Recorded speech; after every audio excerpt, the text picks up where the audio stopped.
Hello दोस्तों, स्वागत है आपका फास्ट आईएएस एकेडमी के ऑनलाइन प्लेटफॉर्म पर। जैसा कि हम लोग पढ़ने जा रहे थे मध्य प्रदेश की ज्योग्राफी को, उसी श्रृंखला में आज हमारा नेक्स्ट लेक्चर है मध्य प्रदेश में वन तथा वनोपज। देखो, आज हम ये नया टॉपिक पढ़ेंगे, मध्य प्रदेश में वन तथा वनोपज। इससे हमारे एमपीपीएससी में लगातार एक क्वेश्चन जरूर बन रहा है। चाहे आपका प्रीवियस ईयर आप 2024 में देखें कि आपका एक क्वेश्चन आया था ना, वो बांस बांस का राष्ट्रीयकरण कब हुआ है, और उसके पहले अगर आप देखें तो भारतीय वन प्रबंधन संस्थान कहाँ पर है। ऐसे कुछ क्वेश्चन बनते हैं। और आपकी वन नीति कब आई हुई है, मध्य प्रदेश में कौन से वन हैं, आदि चीज़ों का अध्ययन करेंगे। ठीक है, तो उसी श्रृंखला में हम आगे बढ़ेंगे, मध्य प्रदेश के वन तथा वनोपज। अब देखिए, सबसे पहले हमने ये जानना है कि वन क्या कहलाते हैं। तो आप देखिए, वन अधिनियम 1927, एक आपको सबसे पहले तो यही याद रखना है कि वन अधिनियम कब का था। तो एक वन अधिनियम 1927 आया था, जब हमारे यहाँ पे कौन रूल कर रहे थे, ब्रिटिश रूल कर रहे थे। तो वन अधिनियम 1927 के अनुसार जो भूमंडल का वह भाग, मतलब भूमंडल, भूमि में स्थित जो मंडल है, मतलब जो जगह है आपकी, उसका वह भाग जो वृक्षों, वर्षा नहीं, यहाँ आपको लिखना है, वृक्षों से ढका हुआ है, वह क्या कहलाता है, वन कहलाता है। वर्षा की जगह यहाँ पे करना है वृक्ष। काय से ढका हुआ, आपका वृक्षों से ढका हुआ हो, वह आपका क्या कहलाएगा, वन। इसी प्रकार according to the forest act 1927, the part of the earth surface which has been covered for year is called forest. वही आपकी जो परिभाषा बताई है, वर्षों से नहीं, ईयर की जगह यहाँ आपको क्या करना है, ट्री करना है। आपकी जो वृक्षों से ढका हुआ होगा वह आपका क्या कहलाएगा, वन कहलाएगा। ऐसा भूमि का वह भाग जो आपका वृक्षों से ढका हुआ होता है, वह आपका क्या कहलाएगा, वन कहलाएगा। यह आपकी परिभाषा कहाँ मिलती है, 1927 के वन अधिनियम में। ठीक है, अब इसके बाद हमने देखना है मध्य प्रदेश में वनों का वर्गीकरण। तो हम देखेंगे मध्य प्रदेश में अपन वनों को 5 आधारों पर बांटेंगे। There are 5 types. अपन forest in Madhya Pradesh are classified on 5 grounds, मतलब 5 प्रकारों में हम इससे बांटेंगे। सबसे पहले हम देखेंगे इसको प्रादेशिक आधार पर। किस आधार पर, प्रादेशिक मतलब रीजनल बेस। फिर इसके हम देखेंगे ज्योग्राफिकल बेस्ड पे। फिर अपन बेस्ड ऑन स्पेसीज, मतलब इसकी प्रजाति के आधार पर हम देखेंगे। तो समझ रहे हैं, हमने मध्य प्रदेश में जो वन हैं उनको हम 5 भागों में बांटेंगे और उसका अध्ययन करेंगे। सबसे पहले हम प्रादेशिक आधार पर बांटेंगे, भौगोलिक आधार पर, और उसके बाद हम प्रजाति के आधार पर बांटेंगे। इसके बाद 2 प्रकार अन्य हैं, एक आपका प्रशासकीय आधार और उसके बाद वन विभाग के द्वारा। ठीक है, administrative grounds and bye forest department. तो हम यहाँ पे 5 तरीके से वर्गीकरण में वनों का वर्गीकरण देखेंगे। ठीक है, अब हम देखेंगे प्रादेशिक आधार पर। जो हमारा प्रादेशिक आधार है, सबसे पहले आप देखेंगे विंध्यन कैमूर क्षेत्र, देखिए आप, और मुरैना शिवपुरी क्षेत्र, और नर्मदा का दक्षिणी क्षेत्र। अगर मैप के अकॉर्डिंग देखा जाए तो ये हमारा नर्मदा का दक्षिणी क्षेत्र हो गया। ठीक है, फिर इसके बाद हमारा यह क्षेत्र विंध्यन कैमूर क्षेत्र हो गया, और इसके बाद यह हमारा कटीले वन है। ये क्या है, देखो, जैसे हमने अभी पढ़ा था मध्य भारत के पठार में कि जो हमारा यह वाला पोर्शन है उसमें क्या होती है, वर्षा की मात्रा क्या होती है, बहुत ही न्यून होती है। इसलिए जहाँ पे वर्षा की मात्रा न्यून होगी तो वहाँ पे कैसे वन होंगे, कटीले वन होंगे। इसके बाद हमने देखा था यहाँ पे मध्यम वर्षा थी आपके यहाँ, तो इस प्रकार यहाँ पे विरल वन होंगे। और इस दक्षिण पूर्वी क्षेत्र में जहाँ पे हमारे क्या थे, वर्षा की मात्रा सर्वाधिक थी, वहाँ पे हमारे कौन से वन होंगे, सघन वन होंगे। तो हमें ये एरिया याद रखने हैं, है ना। तो प्रादेशिक आधार पे हमने 3 भागों में बांटा, ये आपको याद रखना है कि प्रादेशिक आधार पर हमने कितने भागों में बांटा। पहला आपका विंध्य कैमूर क्षेत्र, दूसरा आपका मुरैना शिवपुरी क्षेत्र, फिर थर्ड नंबर है आपका नर्मदा का दक्षिणी क्षेत्र, मतलब नर्मदा नदी के दक्षिणवर्ती जगहों पर। ठीक है, अब इसके बाद हम देखेंगे भौगोलिक आधार पर, जियोग्राफिकल बेस। इस आधार पर अब हमने देखना है वनों को। इस आधार पे हमारे यहाँ पे कितने प्रकार के वन पाए जाते हैं। देखो, सबसे पहले तो हमने ये याद रखना है कि मध्य प्रदेश में जो वन पाए जाते हैं वह सिर्फ उष्णकटिबंधीय प्रकार के पाए जाते हैं। किस प्रकार के पाए जाते हैं? आपके उष्णकटिबंधीय, ट्रॉपिकल। ठीक है, उष्णकटिबंधीय, ये टर्म आपको सबसे पहले याद रखना है। कौन से वन? उष्णकटिबंधीय वन हमारे यहाँ पे पाए जाते हैं। देखो, जो 3 प्रकार होंगे हमारे इसके अंतर्गत, जो हम ज्योग्राफिकल बेस पे पढ़ेंगे, तो उष्णकटिबंधीय, पर्णपाती, अर्धपर्णपाती और शुष्क कटिबंधीय वन। तो इसमें सब में कॉमन हमारा क्या है? उष्णकटिबंधीय, ट्रॉपिकल। कारण वही जो हमने सबसे पहली क्लास में पढ़ा था कि कर्क रेखा का मध्य प्रदेश के मध्य से गुजरना। क्या? जो हमारी कर्क रेखा होती है वह हमारे मध्य प्रदेश की क्या होती है? मध्य से गुजरती है, जिस कारण भारत एक उष्णकटिबंधीय क्षेत्र में आता है। ठीक है, तो इसलिए हमारे यहाँ पे जो भी फॉरेस्ट पाए जाएंगे वह उष्णकटिबंधीय प्रकार के फॉरेस्ट होंगे।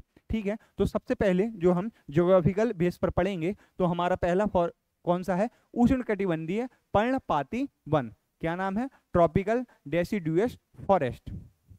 ठीक है, अब क्या है ये वन? देखो, तो इन जहां पे वर्षा कितनी होती है? 50 से 100 सेंटीमीटर के मध्य होती है, वहां पर ये वाले वन पाए जाते हैं। और यहाँ पे कौन कौन से वृक्ष होते हैं? तो सागौन, शीशम, नीम, पीपल, ये वृक्ष यहाँ पे होते हैं। तो हमने देखा ट्रॉपिकल डेसिडुअस फॉरेस्ट है ये।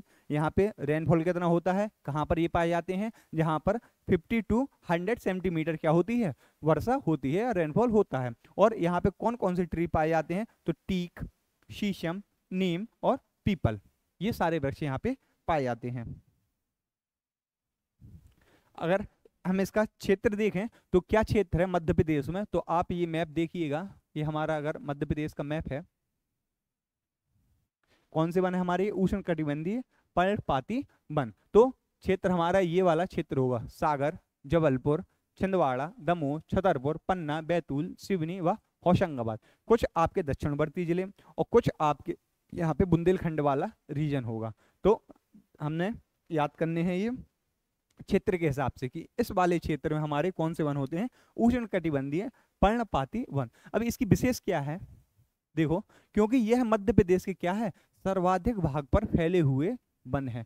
क्योंकि इससे जो अर्धपर्णपाती वन होंगे, मतलब इसके जो और अर्धपर्णपाती वन होंगे, तो वर्षा का हम देखेंगे वो उसमें वर्षा की मात्रा अधिक होगी। तो वर्षा की मात्रा वाले हमारे यहाँ पे सीमित जिले हैं जहाँ पे वर्षा की मात्रा अधिक होगी, और ऐसे मध्यम वर्षा वाले क्षेत्र हमारे यहाँ पे सर्वाधिक हैं। इसलिए हमारे पास ये वाले वनों की क्या होगी? सर्वाधिक अधिकता होगी। तो मध्य प्रदेश का ये वाला पूरा पोर्शन, आप ये देखिए, लगभग ये वाला पूरा पोर्शन आपका उष्णकटिबंधीय पर्णपाती वन का है। एक बार और देखिए आप मैप में, ये हमारा जैसे मध्य प्रदेश का अगर मैप हो गया, तो हमारा ये वाला पूरा पोर्शन ये हमारा उष्णकटिबंधीय पर्णपाती वन का हो गया। ठीक है, और इसकी एक विशेषता और भी है कि इसके जो वृक्ष होते हैं वह पानी की कमी के कारण क्या करते हैं? अपने पत्ते गिरा देते हैं। Tree drop leave due to lack of water, मतलब वृक्ष पानी की कमी के कारण अपने क्या करते हैं? पत्ते गिरा देते हैं। तो हमने उष्णकटिबंधीय पर्णपाती वन में क्या पढ़ा?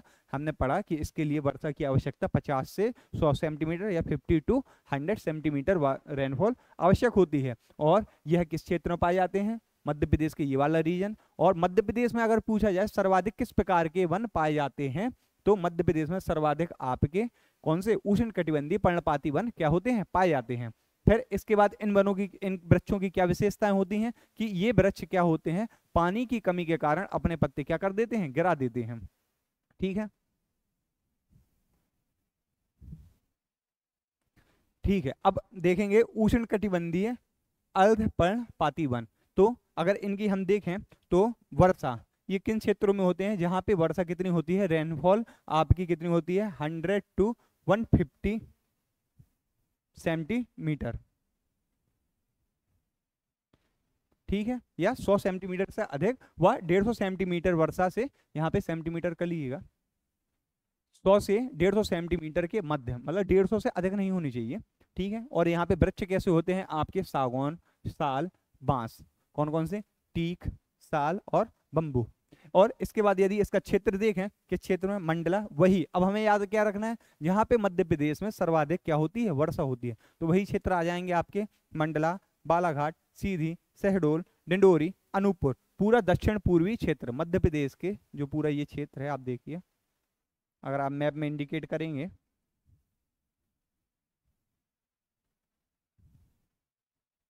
ये हमारा मध्य प्रदेश है और ये वाला पूरा एरिया,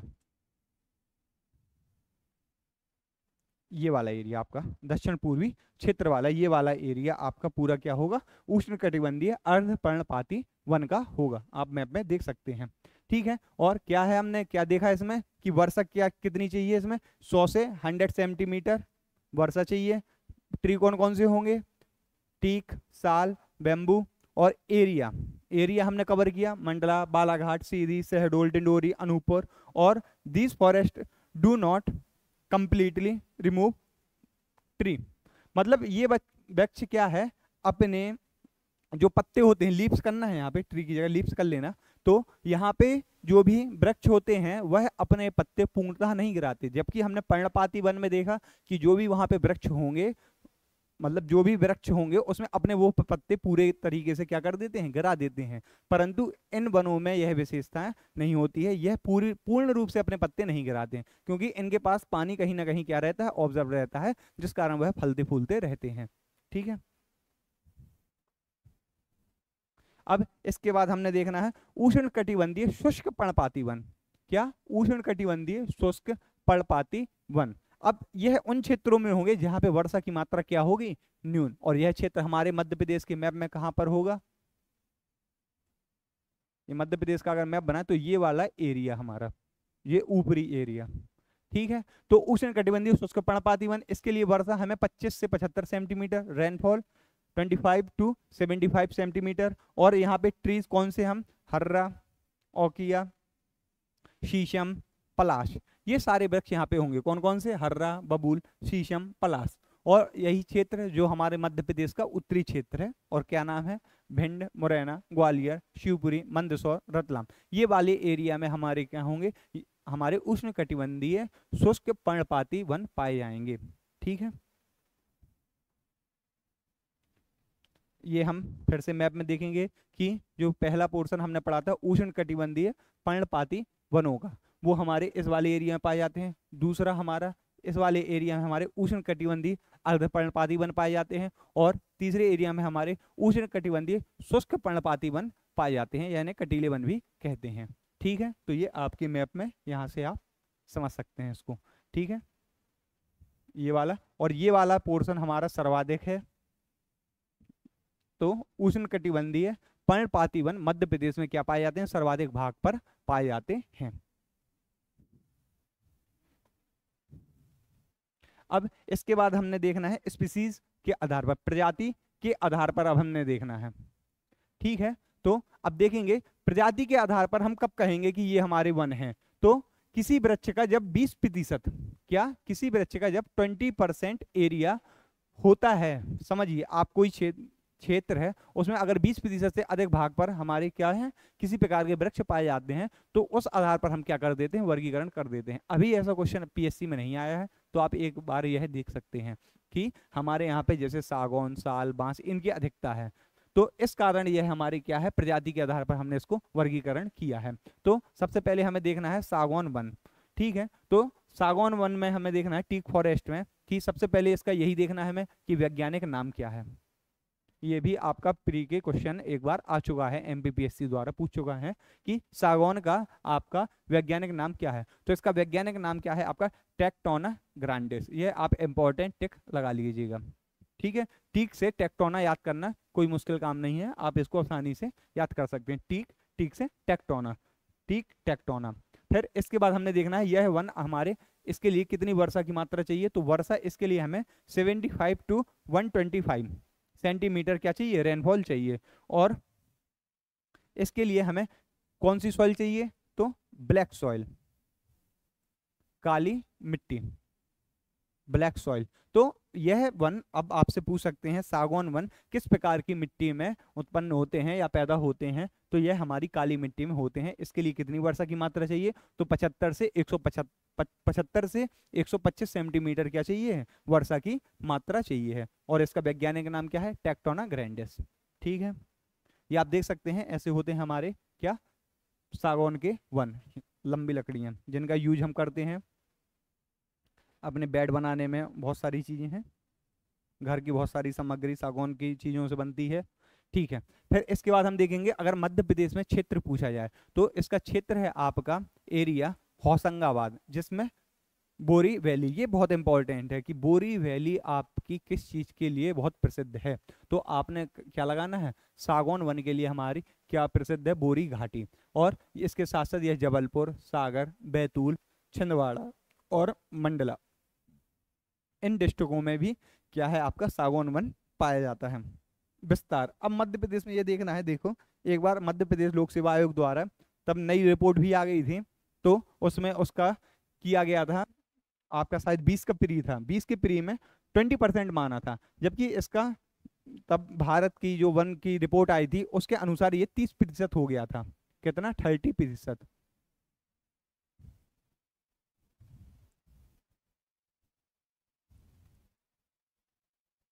ठीक है, तो अभी वर्तमान में हमें क्या याद रखना है, ये 30% है सागौन वन।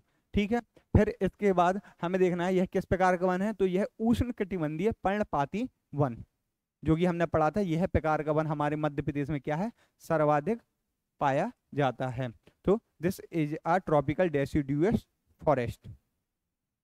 और क्या है, मध्य प्रदेश में सर्वाधिक पाया जाने वाला वन है, ऑब्वियसली यह मध्य प्रदेश में क्या है, सर्वाधिक पाया जाने वाला क्या है, वन भी है और वृक्ष भी है। ठीक है,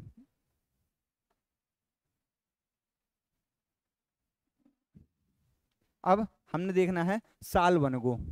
इसका सबसे पहले हमें नाम याद रखना है, क्या नाम है इसका, वैज्ञानिक नाम क्या है इसका, साइंटिफिक नेम देखना है, तो सोरिया रोबस्टा इसका क्या है आपका साइंटिफिक नेम है। और यह वन, साल वन होते हैं, यह कहाँ पर पाए जाते हैं, जहां पर वर्षा की मात्रा 125 सेंटीमीटर से क्या हो, अधिक हो, मतलब बहुत ज्यादा वर्षा चाहिए इन वनों के लिए। और यहाँ पे मिट्टी कौन सी पाई जाती है, किन मिट्टियों में यह प्रकार का वन पाया जाता है, तो यह लाल पीली मिट्टी, अगर जिस क्षेत्र की मिट्टी लाल पीली मिट्टी होगी, रेड येलो सॉइल, वहां पर आपके कौन से वन पाए जाएंगे, शाल वन पाए जाएंगे। रेनफॉल मोर देन 125 सेंटीमीटर, और सॉइल आपकी रेड येलो सॉइल, और एरिया आपका वही मंडला, बालाघाट, उमरिया, शहडोल, अनूपपुर। जैसा कि आपको पता है कि मध्य प्रदेश का दक्षिण पूर्वी क्षेत्र, यह क्वेश्चन मैं आपको अपनी पूरी क्लास में 7 से 8 बार बता चुका हूँ, वर्षा वाले लेक्चर में भी बताया मैंने, वन वाले लेक्चर में भी बताया आपको, जनरल जो हमने पहला इंट्रोडक्शन क्लास ली थी उसमें भी हमने ये वाला आपको पॉइंट बताया। तो आपको यह याद रखना है कि मध्य प्रदेश के किस भाग में सर्वाधिक वर्षा होती है, और उससे सारे हमें कनेक्ट करने हैं। देखो वर्षा सर्वाधिक होगी तो वहाँ पे जो वन होंगे उनकी मात्रा के अनुसार आप लगा सकते हैं। जैसे अगर आपको पता है कि साल वन ऐसी जगह पर होता है जहाँ पे 125 सेंटीमीटर से अधिक वर्षा होगी, तो आप ऑटोमेटिक यह अनुमान लगा लेंगे कि मध्य प्रदेश का जो दक्षिण पूर्वी क्षेत्र है वहां पर ही क्या होंगे, साल वन होंगे। और उसी अनुसार आप यहाँ पे लगा देंगे टिक कि मंडला, बालाघाट, उमरिया, शहडोल और अनूपपुर। ठीक है, तो आपने सबसे पहले मध्य प्रदेश के मैप को बहुत अच्छे तरीके से याद करना है कि कौन सा एरिया कहाँ पर है। ठीक है, अब इसके बाद हमने देखना है साल वन के और फैक्ट क्या है। एक आप देखिए, यह एक कैसा वृक्ष है, सदाबहार वृक्ष है, ऑब्वियसली क्योंकि यहाँ पे पानी की मात्रा अधिक रहती है, वृक्ष हमेशा फलते फूलते रहेंगे, तो this it is a evergreen forest. Bharat में सर्वाधिक, अब देखिए जो सागौन है वह मध्य प्रदेश में सर्वाधिक पाया जाता है। समझिए, जो हमने सागौन पढ़ा था ये क्या था, मध्य प्रदेश में सर्वाधिक भाग पर पाया गया।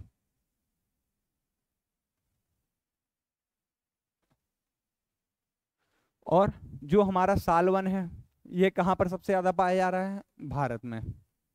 ये वही भील और गोंड जैसी बात हो गई कि भील जनजाति मध्य प्रदेश में सर्वाधिक पाई जाती है, जबकि गोंड जनजाति हमारे भारत में सर्वाधिक पाई जाती है। लेकिन दूसरे नंबर पे एमपी में, जैसे एमपी में सर्वाधिक भाग पर सागौन पाया जाता है, अगर सेकंड नंबर पे देखें मध्य प्रदेश में तो साल पाया जाता है। तो मध्य प्रदेश में सागौन के बाद दूसरे स्थान पर क्या है आपका, सालवन पाए जाते हैं। ठीक है, तो यही वही भील और गोंड जैसी बात हो गई कि भील जनजाति मध्य प्रदेश में सर्वाधिक पाई जाती है, गोंड जनजाति भारत में सर्वाधिक पाई जाती है। जबकि अगर मध्य प्रदेश में द्वितीय स्थान पर देखें तो गोंड जनजाति भी पाई जाती है। ठीक है, the largest area in India is, मतलब द लार्जेस्ट एरिया इंडिया में लार्जेस्ट एरिया पर है ये, और it is second only to teak in Madhya Pradesh. और मध्य प्रदेश में सागौन के बाद यह किस स्थान पर है? दूसरे स्थान पर है। अब इसके बाद हमने देखना है बांस। तो हम अभी देख चुके हैं, सागौन को देख चुके हैं, फिर इसके बाद हमने साल को देख लिया है। अब हम क्या देखेंगे? बांस को देखेंगे। तो सबसे पहले हम ये देखेंगे यह किस प्रजाति का है। तो यह ड्रेंडोकैलिमस स्टिक्स। हमने आपको पहले इंट्रोडक्शन क्लास में बताया था कि अगर बांस का ये है याद रखना है तो बांस कैसा होता है? एक स्टिक जैसा होता है। तो इसका स्टिक्स से अपन आपको याद कर सकते हो कि बांस कैसा है? आपका स्टिक है। तो इसको आप बहुत अच्छे से याद कर सकते हैं कि ये किस प्रजाति का है? बांस स्टिक। तो ऐसे आप इसको क्लियर कर सकते हैं, क्योंकि यार देखो हमने ना प्री में एक नंबर अपना बढ़ाना है और वो आपको कैसे भी याद हो सके। हमें ऐसी ट्रिकों का इस्तेमाल करना है कि हमारा एक टिक हो जाए इस तरीके से, क्योंकि हमें प्री निकालना है, ठीक है ना। और क्षेत्र, अगर हम इसका एरिया देखें तो वही आपका बालाघाट, बैतूल, मंडला, जबलपुर, सागर, ठीक है, यह आपके क्षेत्र है। इन एरिया में आपके क्या पाया जाता है? बांस वृक्ष पाया जाता है। और यह पूर्वी तथा दक्षिण क्षेत्र में सर्वाधिक पाए जाते हैं। तो जो मध्य प्रदेश का आपका पूर्वी क्षेत्र है, पूर्वी मध्य प्रदेश और दक्षिणी मध्य प्रदेश, उन एरिया में आपका बांस का वृक्ष क्या होता है? सर्वाधिक मात्रा में पाया जाता है। अब इसके बाद हमने देखना है प्रशासकीय आधार पर। अभी हम प्रादेशिक आधार पर, भौगोलिक आधार पर, प्रजाति के आधार पर देख चुके हैं। अब हम देखना है प्रशासकीय आधार पर, एडमिनिस्ट्रेटिव लेवल पर बेस्ड पर क्या बांटा गया है। तो इसमें तीन प्रकार के पाए गए हैं, तीन प्रकार के वन होते हैं। एक आपका आरक्षित वन, एक आपका संरक्षित वन और एक आपका अवर्गीकृत वन। यह आपका बहुत पूछा जाता है, ये फेमस क्वेश्चन है, ठीक है, इसको आप याद रखिएगा। तो कौन से वन? आरक्षित वन, संरक्षित वन और अवर्गीकृत वन। There are 3 type of forest: reserve forest, protected forest और अनक्लासिफाइड फॉरेस्ट, ठीक है।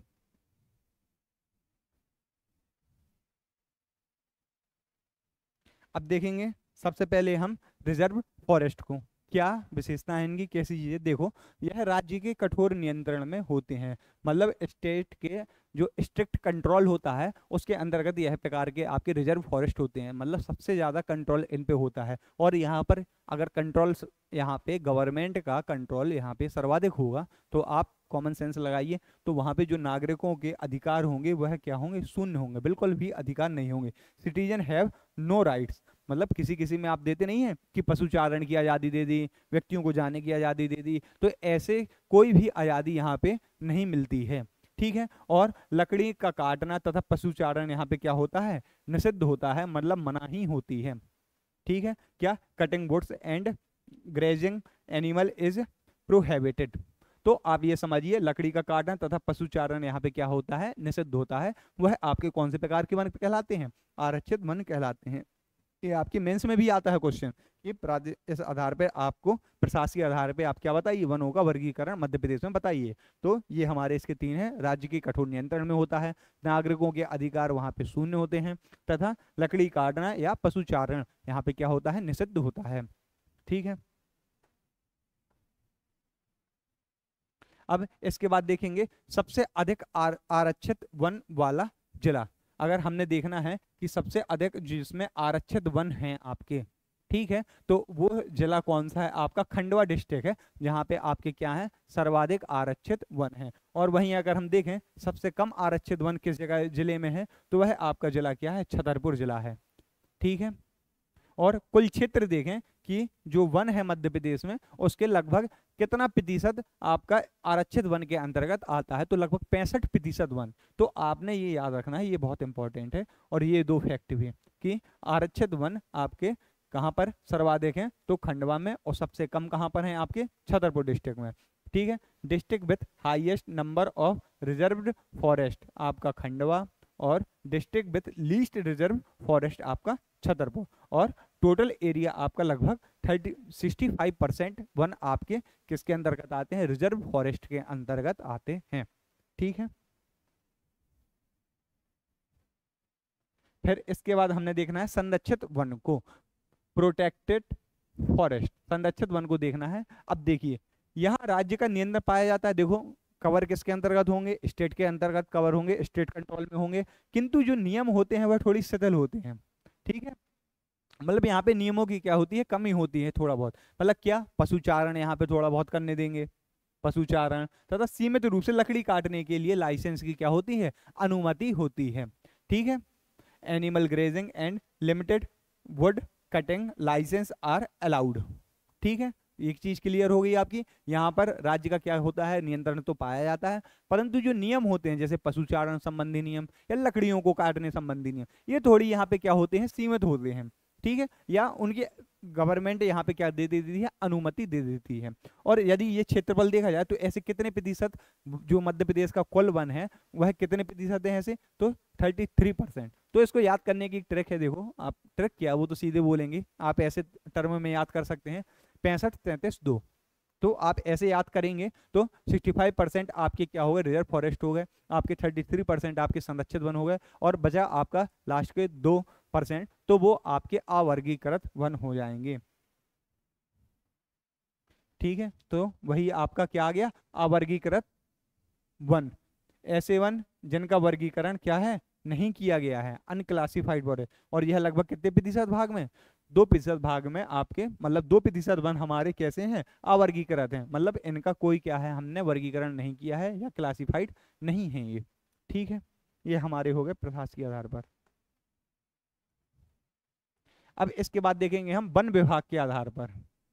किसके आधार पर, वन विभाग के आधार पर। तो देखिए, सबसे पहले आपका होता है एक राजकीय वन, और दूसरा है आपका निगम निकाय वन, फिर तीसरा है आपका निजी वन।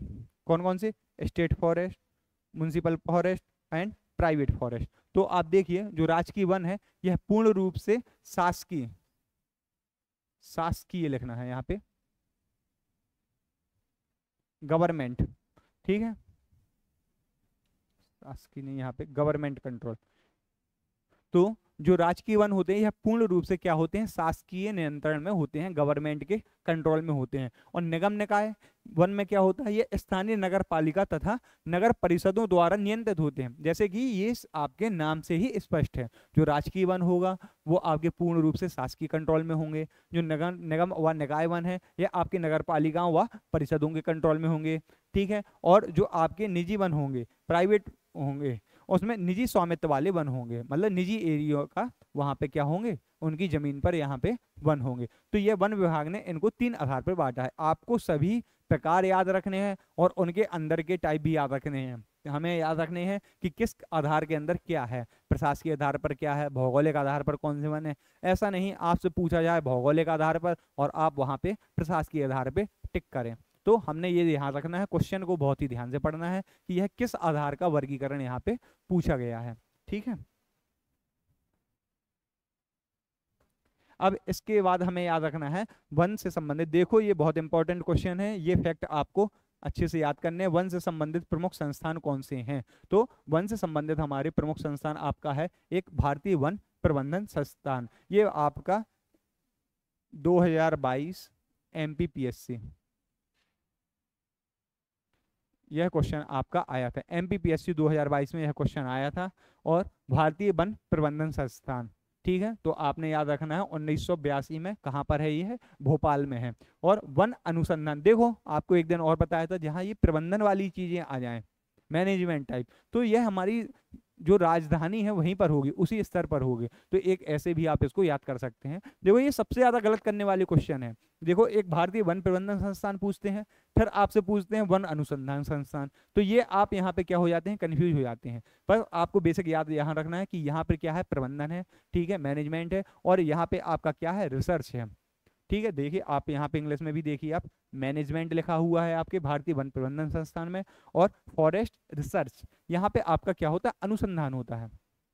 ठीक है, तो वन अनुसंधान संस्थान, ये देखो डेट आपकी जो 1963 लिखी है, कहीं कहीं 62 भी मिलता है, तो ये आप स्वविवेक है आपका, मैंने दोनों डेट आपको बता दी हैं, 1962 और 1963, जो भी आपको उचित लगे आप देख सकते हैं अपने स्वविवेक के अनुसार। और इस यह कहाँ पर है आपका, जबलपुर। देखिए जो इसका मेन मुख्यालय है वह आपका कहाँ पर है, देहरादून में। कहाँ पर है यह, देहरादून में है मुख्यालय मेन।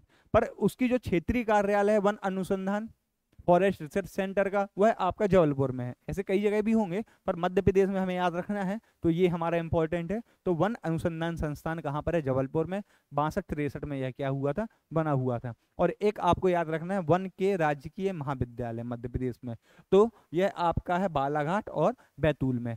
1979 एंड 1980 यह आपके तब खुले थे। फॉरेस्ट गवर्नमेंट कॉलेज बालाघाट में आपका 1979 में, बैतूल में आपका 1980 में, यह आपके क्या खुले थे? कॉलेज खुले थे। अब इसके बाद आपको देखने हैं अन्य वन से संबंधित प्रमुख संस्थान। तो प्रादेशिक वन स्कूल है जो हमारा, वह आपका कहाँ पर है? शिवपुरी में है। जो प्रादेशिक वन स्कूल है वह आपका कहाँ पर है? शिवपुरी में है। और वनपाल तथा वन संरक्षक प्रशिक्षण, क्या हो गया आपका? जो आपका वनपाल तथा वन संरक्षक का प्रशिक्षण, जो भी आप देखते हैं जो हमारे क्या होते हैं, training forester and forester conservator, जो फॉरेस्ट के हमारे कंजर्वेटिव होते हैं, आपकी वो वैकेंसी आती है ना कि वन रक्षका वाली, तो उनके लिए जो हमारा प्रशिक्षण दिया जाता है वह कहाँ कहाँ दिया जाता है, ये आपका क्वेश्चन आ सकता है।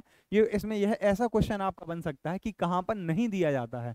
तो वो 4 नाम हमें अच्छे से याद करने हैं, शिवपुरी, अमरकंटक, गोविंदगढ़ व लखनादौन। लखनादौन कहाँ पर है आपका? शिवनी में है। और प्रदेश में जो वनों का राष्ट्रीयकरण हुआ है, तो वनों का राष्ट्रीयकरण आपका कब हुआ है? 1970 में, 1970 में।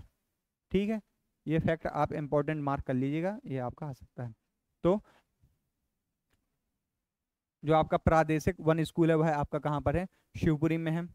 ठीक है, और ये आपने याद कर ही लिया, वनपाल तथा वन संरक्षक का प्रशिक्षण केंद्र कहाँ कहाँ पर है? 4 जगह में, शिवपुरी, अमरकंटक, गोविंदगढ़ व लखनादौन। और इसके बाद प्रदेश में वनों का राष्ट्रीयकरण कब हुआ है? 1970 में हुआ है। Nationalisation of forest in the state 1970 में। ठीक है, अब इसके बाद देखेंगे हम वन से संबंधित प्रमुख संस्थान में। फिर हम देखेंगे कि मध्य प्रदेश में जो वन विभाग है, ये भी इम्पोर्टेंट है। देखो, जब सबसे पहले मध्य प्रदेश में वन विभाग बनाया गया था, यह कब बनाया गया था? यह बनाया गया था आपका 1860 में, 1860 में। और मध्य प्रदेश, यह बहुत इंपॉर्टेंट है, आप ट्रिपल स्टार इसमें लगा लीजिए। यह आपका हर दूसरे साल यह क्वेश्चन आपका आता है, या तो आपके फॉरेस्ट के एग्जाम में आएगा या तो आपके एमपीपीएससी में आएगा। और मध्य प्रदेश के एमपीपीएससी द्वारा यह क्वेश्चन 8 से 10 बार भिन्न भिन्न एग्जामों में पूछा गया है पिछले 4 से 5 सालों में। तो जैसा कि मैंने आपको एक दिन और भी बताया था कि जहां भी निगम आ जाए तो वह निगम हर चैप्टर का हमें एक जगह पर लिख लेने हैं। ठीक है, सबसे पहले आपको क्या करना है? उद्योग निगम, खनिज निगम, ऊर्जा निगम, वन निगम, जितने भी निगम से संबंधित क्वेश्चन है वह आपको एक जगह लाइन पर लिख लेने हैं और उसके बाद उनकी डेट्स को लिख लेना है। और यह आपका एक क्वेश्चन किसी न किसी एग्जाम में आपका आता ही है, या कोई ना कोई निगम से आपका एक क्वेश्चन आ जाएगा, या तो आपके ऊर्जा निगम से संबंधित आ जाएगा, या तो वन निगम से, या उद्योग निगम से। हर साल यह क्वेश्चन आता है, तो आपने याद रखना है। ठीक है, बाकी कवर तो हम यहाँ पे कर ही रहे हैं, वन के साथ वन का कर लेंगे, उद्योग पढ़ेंगे तो उद्योग के साथ कर लेंगे, खनिज के साथ खनिज का कर लेंगे। ठीक है, चलो अब मध्य प्रदेश में राज्य वन विकास निगम कब हुआ था? पूरी डेट भी याद करनी है, 24 जुलाई 1975। ठीक है, फिर इसके बाद जैव विविधता प्रशिक्षण केंद्र, ये भी हमारा बहुत इंपॉर्टेंट क्वेश्चन है, ताला उमरिया। देखो, एमपी ज्योग्राफी जैसे आपको पता ही है पूरा फैक्चुअल है, थोड़ा बहुत समझाने का है तो हम पूरा प्रयास भी करते हैं जहां आपको समझ में आ जाए। और बाकी रहे ये फैक्ट, तो हम आपको यह दिखा रहे हैं कि कौन कौन से फैक्ट आपके इंपॉर्टेंट है और कौन से मतलब आप जिनको पढ़ के आप क्या ला सकते हैं, नंबर बहुत आसानी से प्राप्त कर सकते हैं। और फिर इसके बाद हमने देखना है इंदिरा गांधी वन प्रशिक्षण शाला, यह हमारी कहाँ पर है? पचमढ़ी में है, इंदिरा गांधी वन प्रशिक्षण शाला। और इसके बाद हमने देखना है राज्य लघु वनोपज संघ, यह कब बना था? 1984 में बना था। और राज्य वन विकास अभिकरण 19 अप्रैल 2010। तो यह सारे फैक्ट हमें याद रखने हैं। क्या मध्य प्रदेश में वन विभाग कब बना था? 1860 में।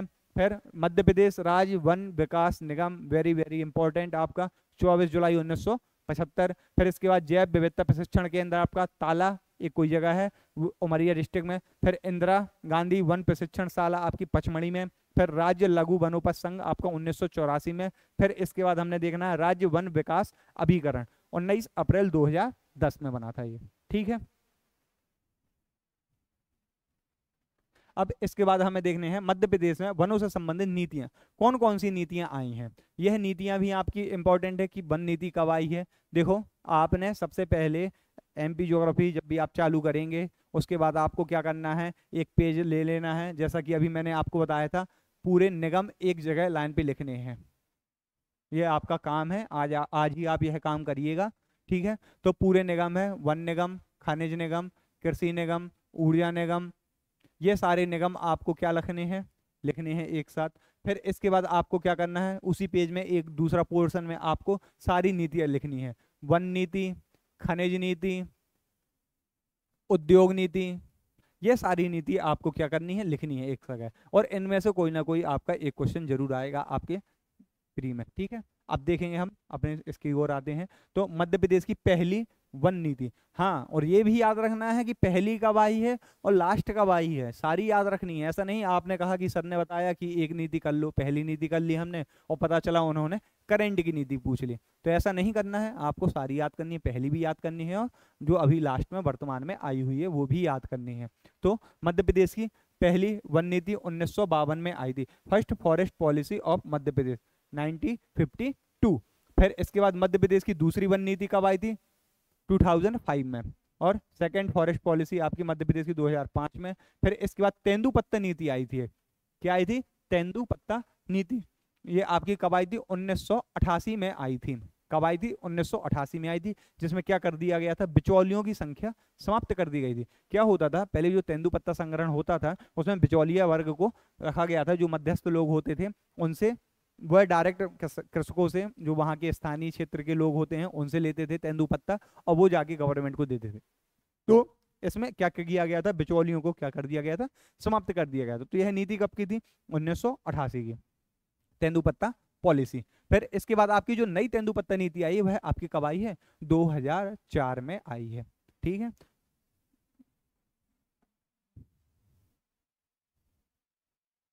अब इसके बाद आपको देखना है मध्य प्रदेश में वन प्राणियों के संरक्षण हेतु योजना, कौन कौन सी योजना आई हैं। देखो, वन संरक्षण के लिए या उनसे संबंधित जो लोग हैं, वनोपज से संबंधित, ये सारी मिक्स योजना। जैसे एक योजना आपको याद रखना है, दीनदयाल वनांचल योजना सेवा योजना, यह आपकी कब आई थी, 2016 में आई थी। फिर इसके बाद आपको याद रखना है चरण पादुका योजना, यह आपकी कब आई थी, 19 अप्रैल 2018। कब आई थी, 19 अप्रैल 2018 को सिंगरौली से यह चालू कब हुई थी, ये आपकी बहुत इंपॉर्टेंट है। जो अपन ने तेंदुपत्ता से संबंधित अभी चीज पढ़ी थी, तो उसके लिए एक आपकी योजना आई है चरण पादुका योजना। चरण पादुका योजना आपकी कब आई है, 19 अप्रैल 2018 को। इसमें क्या किया गया है, जो सिंगरौली से चालू की गई थी, जो भी तेंदुपत्ता संग्राहक हैं उनके लिए, उनको यहाँ पे क्या किए गए थे, चप्पलें उपलब्ध कराई गई थी। तो इसके लिए तेंदुपत्ता संग्राहकों को वहाँ पे क्या उपलब्ध कराए गए थे, जूते या चप्पलें उपलब्ध कराए गए थे, इसलिए इसका नाम क्या है आपका चरण पादुका योजना। फिर इसके बाद है आपकी एकलव्य शिक्षा विकास योजना, यह आपकी नवंबर 2010 में चालू हुई है। और एक है आपकी सामाजिक वानिकी योजना, 1976 में चालू हुई है। फिर इसके नीचे आपकी एक लिखी है योजना पंचवन योजना, कौन सी योजना, पंचवन योजना, यह आपकी कब आई थी, 1976-77 में। यह क्या था कि मध्य प्रदेश में जहाँ पे 33%, जिस भाग में 33, जिस जिले में 33% भाग से भी कम वन है, उनमें वनों को वृद्धि करने के लिए यह वाली योजना आपकी आई थी। कौन सी योजना, पंचवन योजना। कब आई थी, 1976 में, यह भी आप नोट करिएगा।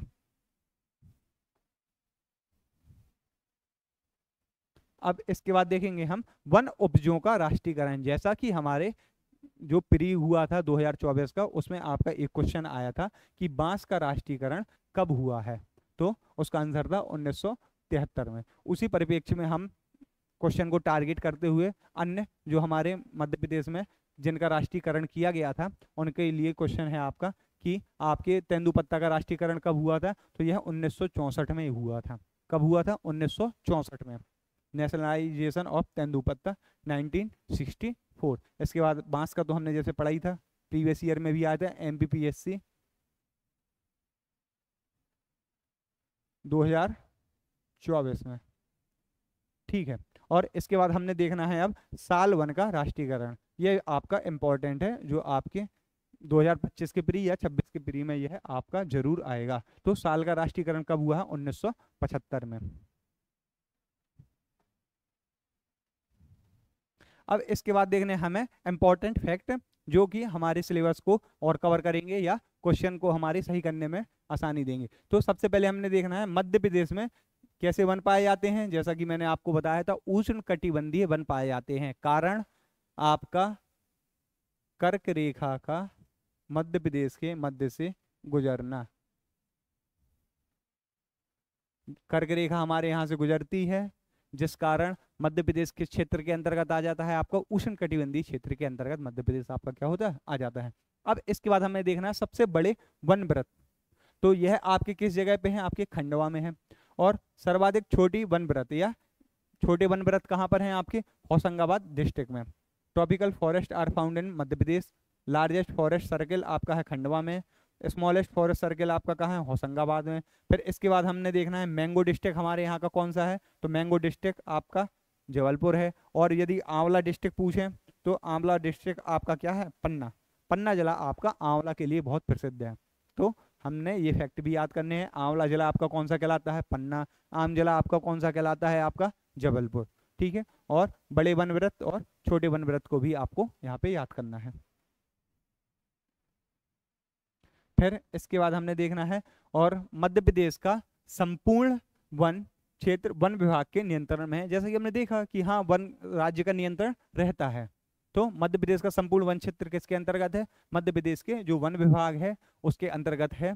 ठीक है। The entire forest area of Madhya Pradesh is under the control of the forest department. फिर इसके बाद हमें देखना है, देखो अभी आपका जो मेंस चल रहा है एमपीपीएससी का, उसमें आया था क्वेश्चन आपके एमपी से, जिसमें सिलेबस में आपका वन था ज्योग्राफी में, मध्य प्रदेश की प्रमुख वन संपदा को बताइए।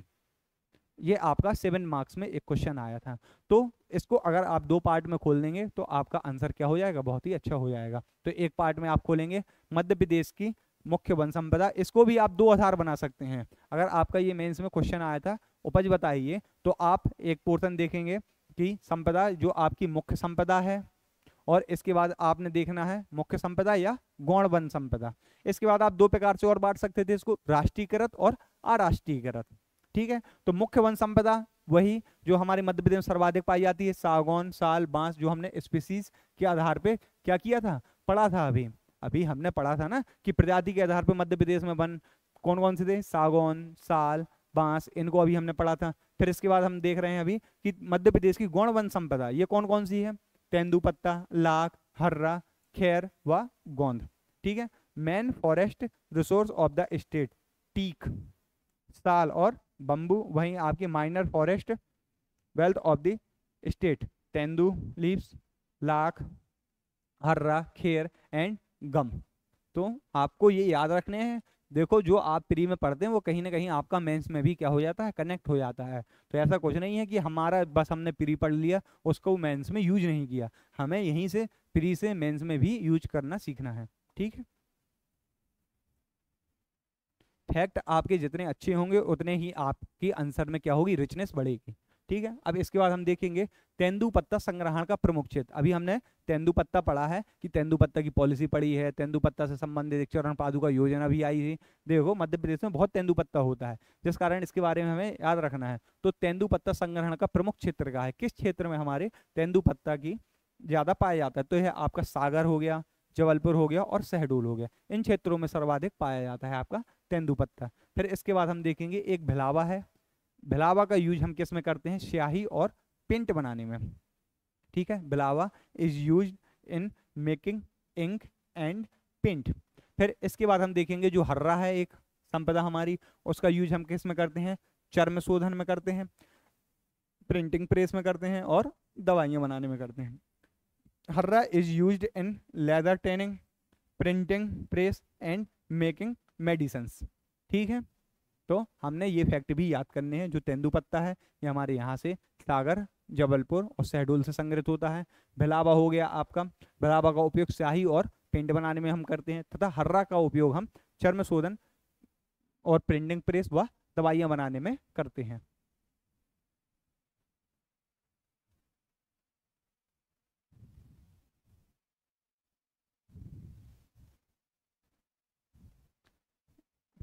अब इसके बाद हम देखेंगे, वही हमने जैसे अभी बताया था कि हम दो प्रकार से उस आंसर को लिख सकते थे, या हमें याद रखनी है कि मुख्य वन संपदा कौन सी है। क्वेश्चन हमारा प्री में भी आ सकता है कि मध्य प्रदेश की मुख्य संपदा वन संपदा कौन सी है या कौन सी नहीं है। अगर आपसे दे दिया जाए कौन सी नहीं है, ऑप्शन दे दिया जाए कि बांस, सागौन, साल और गोंद, तो ऑब्वियसली गोंद यहाँ पे नहीं है। ठीक है, तो क्वेश्चन आप फैक्ट याद करें, क्वेश्चन जैसा हो उसके अनुसार आप आंसर लिखें। तो वनों को राष्ट्रीयकृत व अराष्ट्रीयकृत दो श्रेणियों में भी बांटा गया है। जो राष्ट्रीयकृत वन है आपके कौन से हैं, तेंदुपत्ता व कुल्लू गोंद। फिर इसके बाद अराष्ट्रीयकृत वन आपके कौन कौन से हैं, लाख हो गया, चिरौंजी हो गया, शहद हो गया और आंवला हो गया।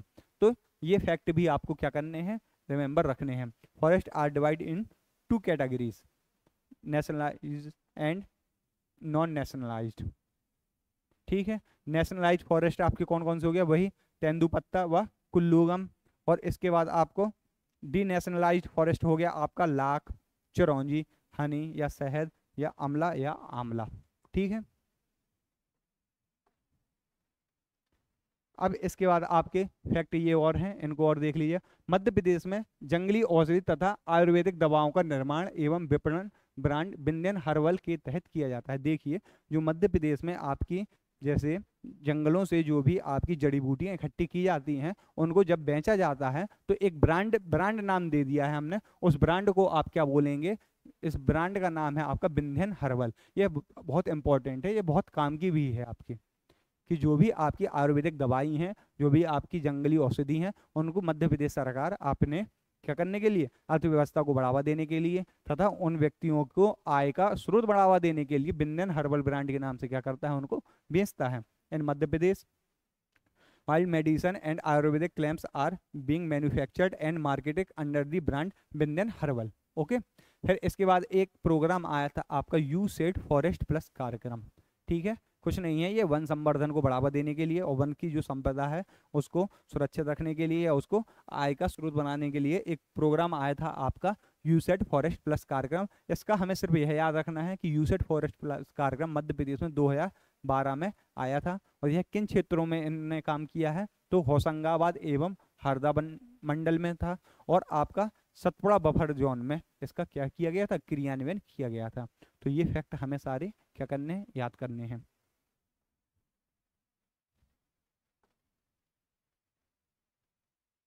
इसी के साथ आज की हमारी क्लास यहीं पर समाप्त होती है। अब हम नेक्स्ट क्लास में पढ़ेंगे मध्य प्रदेश की जो न्यू फॉरेस्ट की रिपोर्ट आई थी, उसमें मध्य प्रदेश के क्या पोर्शन, कहाँ पर कितना अधिक है, कहाँ पे मध्य प्रदेश में वनों की अधिकता है, तो नई वन रिपोर्ट को हम वहाँ पे पढ़ेंगे। इसके साथ साथ अन्य जो वन से संबंधित हमारी चीज़ें होंगी उनको हम कवर करने का प्रयास करेंगे। धन्यवाद। इसी तरह हमारी फास्ट IAS अकेडमी की क्लास में आप बने रहें। आपका बहुत बहुत धन्यवाद।